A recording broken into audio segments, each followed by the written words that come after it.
I recently did a video on horror movies to watch based on your mood. So there was like a bunch of different categories. I will link it up here. I'm actually going to be doing a part 2 to that in December, so look forward to that.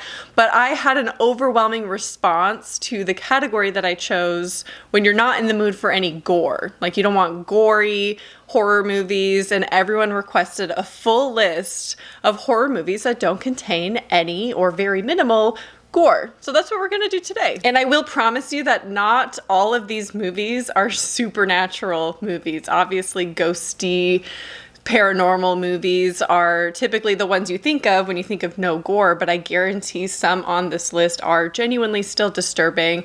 You don't need gore to be messed up. You don't need gore to be a disturbing movie, and you don't have to rely on supernatural movies, you know? Now, there are some obvious choices that I'm not including in this video, such as The Ring, Woman in Black, Blair Witch, It Follows, etc. I just feel like these are very common movies, and I just assume at this point that you have seen these already, so I tried to pick some that hopefully you haven't seen at least one or two on this list. Now, of course, I will tell you where all of these movies are streaming. However, I do highly recommend NordVPN specifically for these movies because I know for a fact that not all of these movies are streaming everywhere. So the movie His House was recently removed from UK Netflix, so the only way to watch it is if you have a VPN and you can access US Netflix. So thank you NordVPN for sponsoring today's video because it's going to help a lot of people out. So NordVPN obviously makes it easier to connect to other countries so you can access all of their streaming service selection. All you have to do is just click on the country that you wish to connect to, refresh your streaming service, and just like that, you are now streaming all of their horror content. Now that's a great feature and everything. I use it all the time. However, I think the more important thing about NordVPN is that it protects you from cybersecurity threats. They have two-factor authentication, dark web monitor to alert you whenever your information is posted onto the dark web. Also, NordVPN protects you from the most common threat of hacking, which is credential stuffing or password attacks. So if you use the same username, password, email for all of the websites and accounts that you use, it makes it so much easier for hackers to access multiple accounts of yours, whether it be Netflix, Google, your banking, which is why NordVPN also offers NordPass, where it not only helps you come up with unique passwords, but it also stores all of these passwords and login information so you don't actually have to remember all of these different passwords for all of your accounts. You can use NordVPN on up to 6 devices with just one account, so you know that all of your technology is protected with their threat protection. So make sure you go to nordvpn.com/PossessedbyHorror to get the 2-year plan with an exclusive deal plus 4 bonus months for free. And it's completely risk-free with NordVPN's 30-day money-back guarantee. So now let's get into all of the movies that I recommend with minimal gore, very little or none. First up, we have the movie that actually inspired this whole video because it was the one that I wanted to say in that other video I did of the list of movies for your next movie night based on your mood, and that is The Others. Now this might be a little bit of an obvious choice because I do assume a lot of people have seen this, but this is just such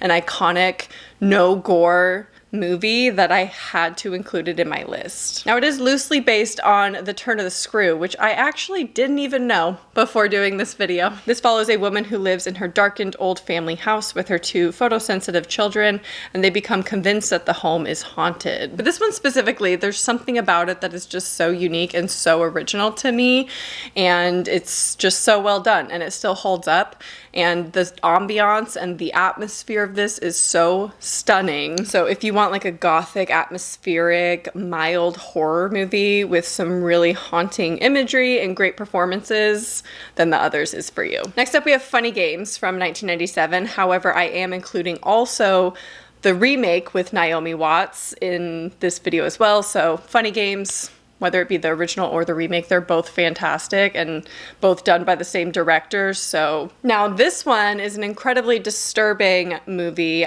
in my opinion, and everything is pretty much off screen. So this one is definitely more psychological, a little bit of a home invasion, and just overall is way more psychologically disturbing than some of the others on this list. In fact, I'd say this is the most disturbing movie I have in this video. So this is about 2 psychopathic young men who take a family hostage in their cabin. Now, this movie proves that you don't need to be limited to psychological elements or supernatural elements to have a very effective story and disturbing movie with no gore at all. And it just also proves that you don't need gore to be disturbing. Okay, up next we have His House from 2020. Now, this is a very underrated movie that came out of 2020. It was a Netflix original movie, and I'm gonna keep recommending it because I think it is, no one talks about it enough. Like, I know some people here and there mention it, but because it was straight to streaming on Netflix, I just feel like it kind of got lost in the shuffle and overshadowed by a lot of other things. But this movie was so incredible, and I absolutely loved this movie. This follows a refugee couple that make a harrowing escape from war-torn South Sudan, but then they struggle to adjust to their new life in an English town that has an evil lurking beneath the surface. Now, this is a supernatural movie, and I just think the story is so incredible, and it stars Javier Botet, so you know the horror images are going to be on point. Again, this was removed from UK Netflix, and I'm really nervous that it's just going to continue to be removed from every other country's Netflix because it is a couple years old. No one is really talking about it anymore, and I'm just nervous because it's not going to be streaming anywhere else. I don't think this movie will be put on any other streaming service.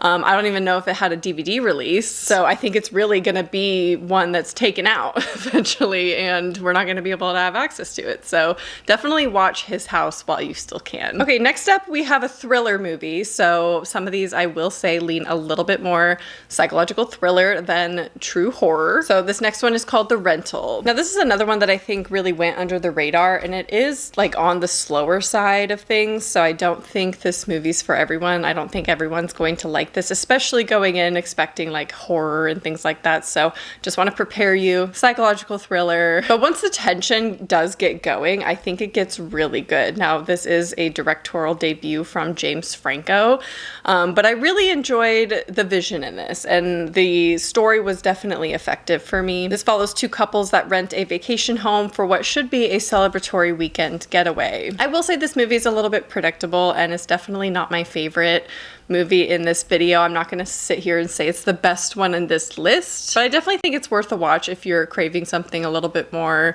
thrillery, dramatic, and just you've seen everything else on this list. I still recommend it. Okay, another one that leans a little bit more psychological than horror, but I'm going to include it anyway, and that is The Gift from 2015. Now, this is another one that is not supernatural, so The Rental wasn't. This one's not. This one definitely leans more disturbing. So not as disturbing, I'd say, as Funny Games, but psychologically, this one is kind of messed up. And this one leans far more realistic, a lot of tension building. So this follows a married couple, Simon and Robin, who run into Gordo, an old classmate. Things take a turn when Gordo begins to drop in unannounced at their house and inundates them with mysterious gifts. Now, I absolutely love the gradual build of tension in this because you know something is off, but they're being so nice for the most part. Like, it really plays into like being a people pleaser and just like trying to be nice to people, you know what I mean, and how wrong that can go.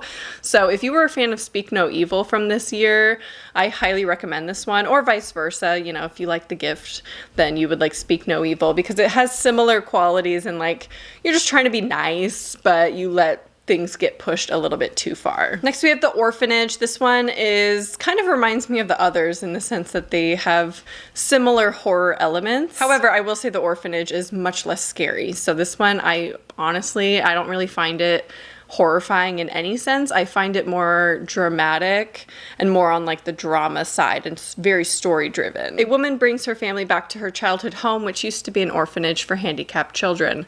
Before long, her son starts to communicate with an invisible new friend. Now, this isn't one of my personal favorites on this list, but I wanted to include it because it just fits the atmosphere, and obviously there's no gore in it, but it's just not one of my favorites because it is on like the slower dramatic side of things, so I kind of have to be in the mood for for something like that. But as far as like ambiance and story, I think this movie is really well executed, especially if that's something you're in the mood for, if you're wanting something, again, kind of gothic, atmospheric, and very story driven. So next up we have a movie that I've definitely talked about before, but it's been so long, so I wanted to throw it into one of my lists, and that is Creep from 2014. And I think this one really stands out from the rest of them because it also has that like gradual building of tension, but you're not really sure like why you're feeling so uncomfortable or why it's so awkward to watch. A young videographer answers an online ad for a one-day job in a remote town to record the last messages of a dying man. When he notices the man's odd behavior, he starts to question his intentions. Now, this movie just feels so realistic. Obviously, it's a found footage movie, but I love that most of everything in this movie is improvised,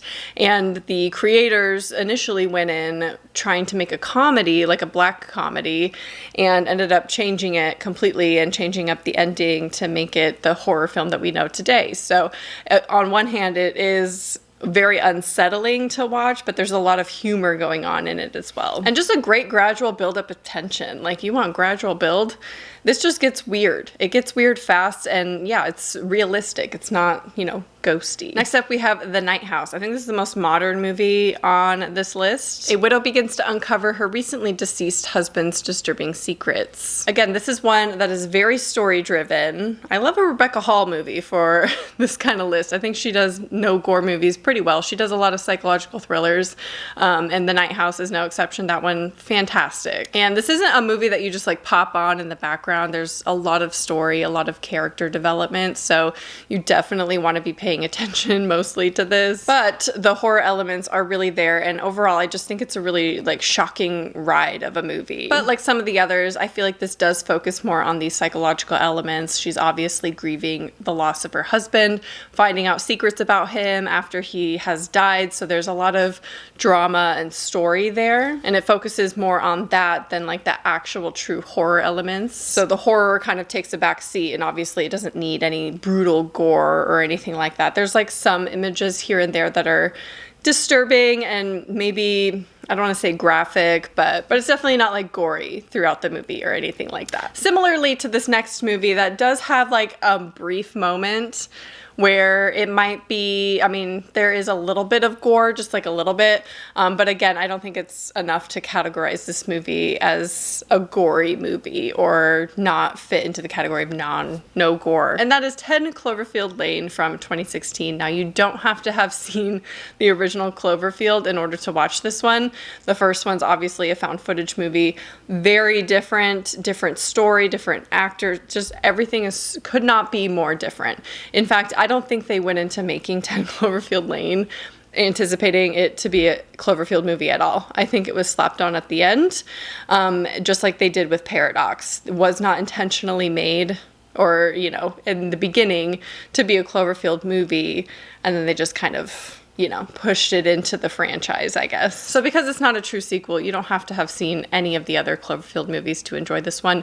In fact, just ignore the other ones and watch this one because it is the best one and is definitely great as a standalone movie. A young woman is held in an underground bunker by a man who insists that a hostile event has left the surface of the earth uninhabitable. The cast is easily one of my favorite things about this movie, and this movie is just so watchable. It stars John Goodman and Mary Elizabeth Winstead, two people that I absolutely love. And again, slightly supernatural, but you just don't know who to trust. And so it does lean a little bit psychological as well. So for the last movie, I had to include at least one alien abduction movie because I feel like those are really easy to do and make very horrifying without having any gore at all. So the last movie is The Fourth Kind, a thriller involving an ongoing unsolved mystery in Alaska where one town has seen an extraordinary number of unexplained disappearances during the past 40 years, and there are accusations of a federal cover-up. Now, this is a movie that's rated PG-13, but it's one of my favorite examples of how a PG-13 movie can be sometimes more horrifying and effective than a rated R movie, because when you think about it, most of the time rated R movies are rated that way for the sex or the violence. And obviously we're ruling out the violence, so sometimes a lot of these movies are going to be PG-13, and they have to rely on other elements such as the horror in order to make the movies effective. You can't just splatter up a bunch of gore and call it a day. So that's another great marker if you're looking for something that doesn't have a ton of gore, is to try to find PG-13 horror movies. And I've made multiple lists on my channel already regarding those, so you can go check them out over here. But The Fourth Kind, genuinely a terrifying movie. Like, you can't watch those tapes and tell me that's not horrifying. I think it had a really great impact when it came out in 2009 in the horror genre and people thinking it was real. It was kind of like our modern, I don't want to say modern because it was literally 10 years later, but more modern Blair Witch Project, where the marketing kind of makes you think that it is in fact real footage. But overall, just an underrated movie. I think more people need to talk about The Fourth Kind as like a truly terrifying film, because when I first saw this, horrifying. And a lot of people don't even believe me when I say that it's rated PG-13. So there you have 10 horror movie recommendations from me that don't have any gore, or very, very minor gore where they aren't considered gory films at all. How many times did I say gore in this video? Please let me know in the comments down below, for me and for everyone else, because I can't watch a lot of gore right now, your favorite horror movies that you think don't have much gore or any gore at all. I really, really need some more recommendations. So please leave a comment down below your favorite non-gory horror movie. I hope you enjoyed this video, and I will talk to you soon. Bye.